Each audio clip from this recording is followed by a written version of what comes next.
भाई जो गुरु बचन पे डट गे, कट गे फंद 84 के। कबीर गुरु मानुष कर जानते ते नर कहिए अंध। क्या कह रहे हैं कबीर जी? अगर सतलोक आश्रमों से जुड़ी हुई संगत इस कबीर जी को परमात्मा मानती है, दाढ़ी मूंछ वाले को, तो भाई आपका दाढ़ी मूंछ वाला परमात्मा क्या कह रहा है? गुरु मानुष कर जानते, यानी जो भगत नाम उपदेश लेने के बाद अपने गुरु जी को मानुष मानेंगे, अपने जैसा मां के गर्भ से आया हुआ इंसान मानेंगे, ते नर कहिए अंध, वो तो ज्ञान नेत्रहीन हैं, अंधे हैं, उनको कुछ भी समझ में नहीं आया, मूड के मूड हैं। कबीर गुरु मानुष कर जानते ते नर कहिए अंध, ओवे दुखी संसार में आ गए यम के फंद। क्या है? कबीर गुरु मानुष कर जानते ते नर कहिए अंध, ओवे दुखी संसार में, वो जीते जी यहां भी दुखी रहेगा। आप सतलोक आश्रम मैनेजमेंट हरियाणा से जुड़े हुए भाई बहन ये ना समझना कि भाई हम तो गुरु जी को मानुष भी मान रहे हैं, क्योंकि हम तो कबीर जी को भगवान मानते हैं, दाढ़ी मूंछ वाले को। हम तो इसका प्रगट दिवस भी मनाते हैं, हम तो इसका लॉकेट भी पहनते हैं, अपने घर पर और दरबार में इसकी फोटो भी रखते हैं, और आश्रम में भी जाते हैं, और हमारे तो बल्ले बल्ले हो रही है, हमें तो कोई प्रॉब्लम नहीं, हमारा तो काम धंधा बहुत अच्छा चल रहा है, बाल बच्चे बहुत बढ़िया हैं, कोई दिक्कत नहीं, ठाट बाट हो रहा है। भैया ठाट बाट नहीं हो रहे, वो तेरी बैटरी चल रही है। तेरे पास में जितने तेरे पुण्य हैं पिछले जन्म के या वर्तमान के, वो तेरे पुण्य चल रहे हैं, तेरी बैटरी चल रही है, और जिस दिन वो डिस्चार्ज हो जाएगी तो तूने गुरु को तो भगवान माना ही नहीं, भक्ति तो तेरी शुरू भी नहीं हुई, फिर देखना तेरी क्या दुर्गति होगी, तेरी क्या दुर्दशा होगी। यहीं पर ओवे दुखी संसार में, और मरने के बाद फिर आ गए यम के फंद। कबीर गुरु मानुष कर जानते ते नर कहिए अंध, ओवे दुखी संसार में आ गए यम के फंद। सरलार्थ, जो साधक गुरु जी को सामान्य मनुष्य मानते हैं, यानी मां के गर्भ से जन्म लेकर आया हुआ व्यक्ति मानते हैं, वे व्यक्ति अंधे अर्थात तत्व ज्ञान नेत्रहीन हैं, उनको कुछ भी ज्ञान नहीं है, उनको भक्ति का कोई लाभ नहीं मिलता, जिस कारण से इस संसार में भी दुखी रहेंगे तथा फिर यम अर्थात यमराज के नरक का कष्ट भी बना रहेगा। जिस प्रकार बहुत सारे जो आन उपासना करने वाले लोग हैं, देवी देवताओं की पूजा करने वाले लोग हैं, और जब हम उनको समझाते हैं इस वास्तविक ज्ञान के विषय में कि भाई परमात्मा धरती पर आया हुआ है, गुरु धारण कर लो अन्यथा दुखी हो जाओगे, कष्ट उठाओगे, तो कह रहे हमारे तो बहुत बड़े बड़े काम धंधे हैं, बड़े बड़े व्यापार हैं, बड़े बड़े हमारे बिजनेस हैं, और हम तो ब्रह्मा जी को पूजते हैं, विष्णु जी को पूजते हैं, हमारी तो ठाट बाट हो रही है, हमें तो उन्हीं से सब कुछ मिल रहा है, आप ये कैसे बोल रहे हो? तो भैया वो वहम तो उनको भी है, वो गलत फहमी तो जगत वालों को भी है कि ब्रह्मा विष्णु महेश ही सब कुछ दे रहे हैं, इन्हीं देवी देवताओं की बदौलत हम ऐस कर रहे हैं। लेकिन तत्व ज्ञान से ये तो आप और हमें बता दिया गुरुदेव भगवान ने आज कि बच्चों उनकी तो बैटरी चल रही है, देने वाला तो कोई और ही है, और जिस दिन उनके पुण्य समाप्त होंगे, बैटरी डिस्चार्ज होगी, ना ब्रह्मा सामने आएगा, ना विष्णु, ना महेश, ना देवी देवता।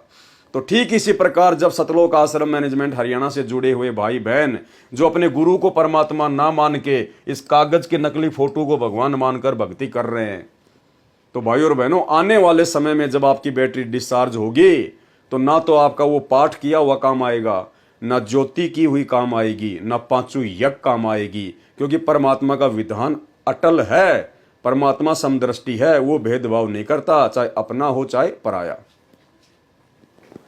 जो साधक गुरु जी को सामान्य मनुष्य मानते हैं, वे व्यक्ति अंधे तत्व ज्ञान नेत्रहीन हैं, उनको भक्ति का कोई लाभ नहीं मिलता, जिस कारण से इस संसार में भी दुखी रहेंगे तथा फिर यमराज के नरक का भी कष्ट बना रहेगा।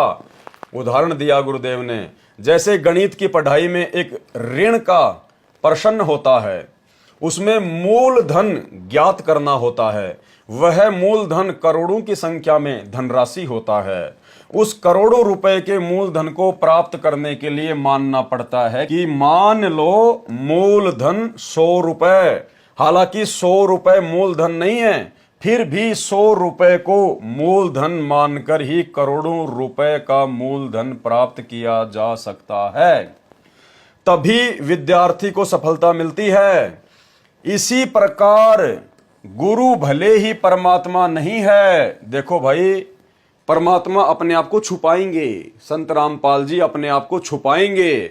और ये शब्द बोलकर फिर से गुरु जी ने अपने आप को छुपाया है कि मान लो इसी प्रकार गुरु भले ही परमात्मा नहीं है, लेकिन एक सत्संग में जो अभी आप सुनने वाले हैं उसमें गुरु जी क्या कह रहे हैं कि भले आपको लगता है कि गुरु जी भगवान नहीं हैं, यानी हम जीवों की मंद बुद्धि की ओर इशारा करते हुए गुरु जी ने कहा कि भले ही आपको लगता है कि गुरु जी भगवान नहीं है।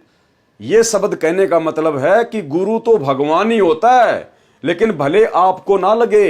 ये सत्संग सुन लीजिए ध्यान से, उसके बाद में लाइन आपके समझ में आएगी। तो यहाँ परमात्मा में फिर याद दिलाता है, शिव मंडल ब्रह्मापुरी चै तू विष्णु लोक में हो, हमरे गुण भूले नहीं तो आन छुटाऊं। तो कितने दयालु है भगवान। यहाँ पर ये दास आपको ज्ञान दे रहा है, उस परम पिता का भेजा हुआ एक नुमाइंदा है। और आप यहाँ गुरु को परमात्मा, यहाँ जैसे भगवान आए थे जब भी ये ज्ञान दिया करते थे, ये दास को भेज दिया अपने को, ये भी वही ज्ञान दे रहे। और ये आज आपने रिहर्सल करनी है। मान लो गुरुजी भगवान, वैसे गुरुजी भगवान नहीं आपको लगते हैं, लेकिन आपने मानना पड़ेगा। जैसे गणित के सवाल को हल करने के लिए मानना पड़ता है, मान लो मूलधन 100 रुपए, वो 100 रुपए मूलधन माने बिना वो वास्तविक मूलधन प्राप्त नहीं हो सकता। तो गुरुदेव को आपको भगवान स्वरूप मान करके उसके अनुसार उसके साथ अपनी क्रिया करते हुए तो भगवान मानना होता है। तो भाई और बहनों, सत्संग आपने सुना जिसमें गुरुदेव ने कहा कि भले ही आपको लगता है कि गुरुजी भगवान नहीं है। ये भले ही शब्द जोड़ने का मतलब है कि गुरु तो भगवान ही है, लेकिन तेरी छोटी बुद्धि से भले तेरे को नहीं लगता कि गुरुजी भगवान है। तो यहां क्या कह रहे हैं परमात्मा, इसी प्रकार गुरु भले ही परमात्मा नहीं है, परंतु परमात्मा को प्राप्त करने के लिए गुरु जी को परमात्मा मानना ही पड़ेगा। अब भाई भक्ति मार्ग में जबरदस्ती का काम तो है ही नहीं। अगर गुरु परमात्मा नहीं है तो जबरदस्ती हम कैसे मान लेंगे, आत्मा स्वीकार ही नहीं करेगी। अब कोई आदमी एक हाथ में आम पकड़े और एक हाथ में पकड़े वो पत्थर और कहे कि आपने मानना पड़ेगा कि ये पत्थर आम है, अगर अपनी भूख मिटानी है तो मानना पड़ेगा कि ये पत्थर आम है। अब भाई उस पत्थर को आम समझ के मैं ना तो खा सकता और ना मेरी भूख शांत हो सकती। तो भाई और बहनों, यहां जो गुरुदेव कह रहे हैं ना, ये अपने आप को छुपाते हैं। क्या कह रहे हैं, इसी प्रकार गुरु भले ही परमात्मा नहीं है, परंतु परमात्मा को प्राप्त करने के लिए गुरु जी को परमात्मा मानना पड़ेगा। भाई गुरु जी परमात्मा है, इसीलिए हम मान रहे हैं। अगर गुरु परमात्मा ना हो तो हम सौपन में भी नहीं मान सकते। हम मुंह से तो कह देंगे कि भाई गुरु जी का आदेश है, मानना पड़ेगा, मान लिया, लेकिन आत्मा ने तो स्वीकार नहीं किया। और अगर आत्मा स्वीकार नहीं करेगी तो ऊपर से मानने से बात नहीं चलती, भक्ति मार्ग में फॉर्मेलिटी नहीं चलती। तो गुरुजी परमात्मा है, इसीलिए हमारी आत्मा ने आज स्वीकार कर लिया। गुरुजी को परमात्मा मानना पड़ेगा, तभी साधक मोक्ष प्राप्त करेगा। भाई जो गुरु बचन पे डट के कट गे फंद 84 के, कट गे फंद 84 के, कट गे फंद 84 के।